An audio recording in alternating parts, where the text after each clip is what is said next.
આમ આદમી પાર્ટીના કાર્યકરો દ્વારા ગુજરાત રાજ્યના ગૃહમંત્રી હર્ષ સંઘવીને ડ્રગ્સ સંઘવી કહી વિરોધ કરાયો। ગુજરાત રાજ્યના ગૃહમંત્રી હર્ષ સંઘવીને ડ્રગ્સ સંઘવી કહી રાજકોટ આમ આદમી પાર્ટીના કાર્યકરો દ્વારા શહેરના જિલ્લા પંચાયત ચોકથી પોલીસ કમિશનર કચેરી સુધી રેલી યોજી વિરોધ કર્યો। ભાજપના લોકોએ પોલીસ છાવરતી હોવાનો આક્ષેપ કર્યો।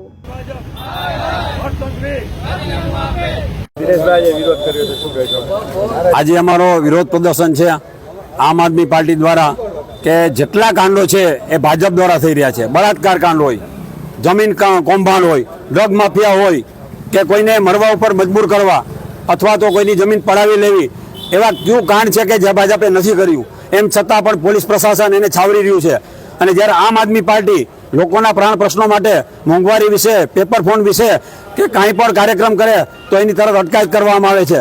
અને ભાજપના નેતાઓ કે કાર્યકરો કે જે કાંઈ કામ કરે, કૌભાંડ કરતા હોય છતાં હાંડની જેમ ફરે છે, એવું પ્રશાસન શા માટે કરે છે એ સમજાતું નથી। કમિશનર સાહેબને અમે આવેદન દેવા માટે આવ્યા છીએ કે લોકોનો અમારે પ્રાણ પ્રશ્નો હલ કરવો, એના માટે અમારે આવેદનપત્ર આપવું। શું ગુનો છે? આવા મોટા કાંડ કરે એને કાંઈ કહેતા નથી, છાવરો છો, અમારી ધરપકડ કરો છો, એવું શા માટે? અને અમારા ખાસ મીડિયા મિત્રો વિશે કહેવાનું છે કે કમિશનર સાહેબ મીડિયાને અંદર કેમ નથી આવવા દેતું? શું કામ એને લાજ કાઢે છે? મીડિયા એટલે ચોથી જાગીર છે।